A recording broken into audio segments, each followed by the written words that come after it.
children, today we are starting a new chapter of science. This is chapter 6, Tissues of Biology.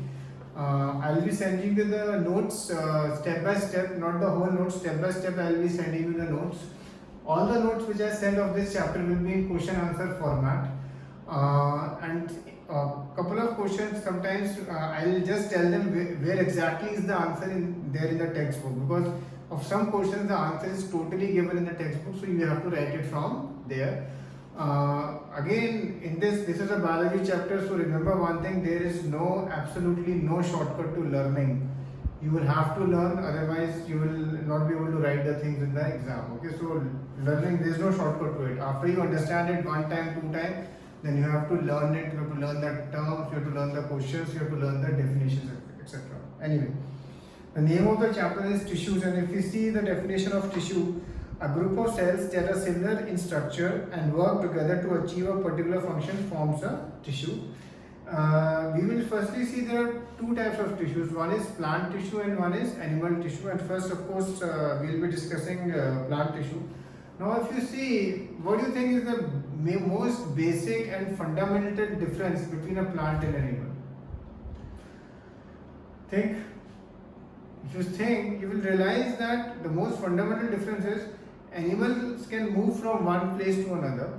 Plants are at one place. They have a sedentary existence, meaning that if they are at one place, they will remain there. They will not go and start walking here and there. That is why if you see, the needs of food of a plant are comparatively less than that of an animal. If you see plants, if you have plants in your house, generally you just water them once in the day, and if you put some in about week or 10 days, you may be putting some khad or some kind of nutrient kind of thing in their soil. But apart from that, you don't do much for them. They make things from photosynthesis and stuff like that. But whereas animal, we, as all of you know, we are also a form of animals only, and we eat, drink, water. We have to have 2 or 3 meals a day. We require a lot of maintenance as compared to plants. So accordingly, the plant tissues have different needs as compared to an animal. As they say, plants are stationary or fixed. Most of the tissues they have are supportive, which provides them with structural strength. Most of these tissues are dead, since dead cells can provide mechanical strength and are as easy as live ones and need less maintenance. Animals, on the other hand, move around in search of food, mates and shelter. They consume more energy as compared to plants. Most of the tissues they contain are living.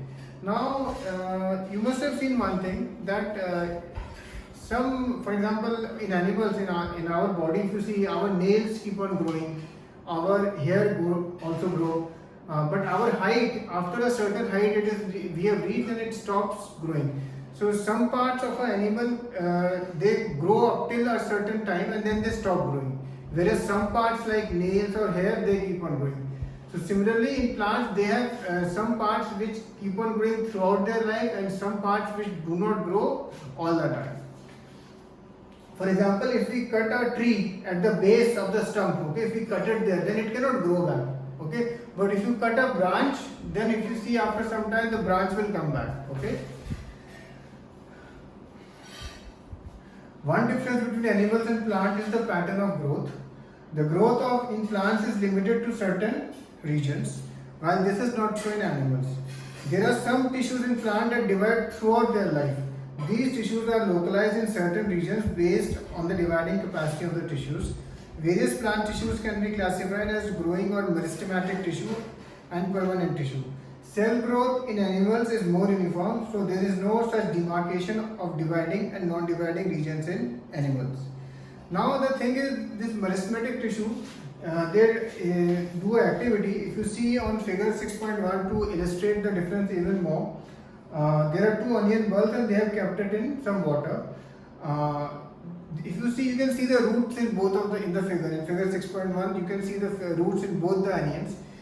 In one onion, they cut the roots right at the beginning, at the tip. Okay, they just cut it out, and in the other they cut it, say, in the midway. Okay, so and after about a few days, if they noticed, in one onion bulb there is no more growth. where we have cut right at the starting at the tip, whereas at the other way we had cut it halfway where the hair were there, the growth was there. So this shows that meristematic tissue or growing tissue is present at some parts and not at all parts. In fact, right now one of the biggest challenges for making medicines for humans is, suppose in a branch, if you cut a branch tree, if you cut a branch of a plant, then branch that grows back after some time, okay? But if we cut a hand of a human, there is no medicine as such that the hand grows back, okay? So right now a lot of research is being done that if we are able to make some medicine where we are able to regulate this kind of growth so that it's not cancerous also, and we can have our limb back. So that will be the next major breakthrough whenever it happens. Now, as I mentioned, the growth is mentioned is there in some parts and it's not there in some part.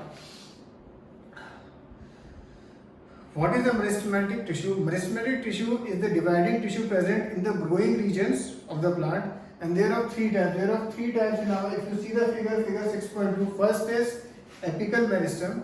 It is present at the growing tips of stems and roots and increases the length of the stem and root. Second is intercalary meristem. It is present at the base of the leaves or internodes or twigs.